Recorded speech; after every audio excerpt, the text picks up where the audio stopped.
আসিজরা বলেন ঠিক না বেঠিক?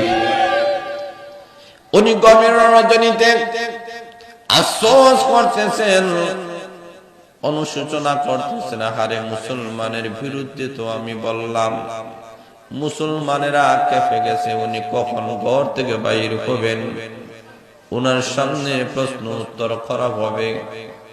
গভীর রজনীতে আল্লাহর ওলি ঘুম থেকে উঠিয়া তাহাজ্জুদের নামাজের জন্য উনি ওযু করবেন।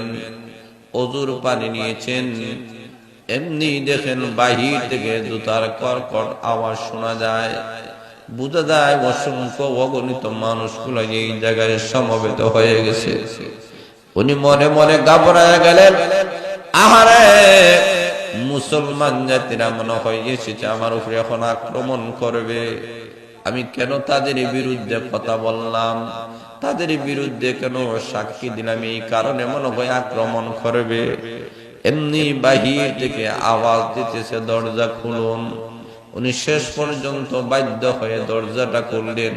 খুলে দেখেন একটা মুসলমান নয়, সমস্ত হিন্দুরা বাড়ির চতুর্দিক দিয়ে চলে এসেছে, একের পরে এক চলে আসতেছে।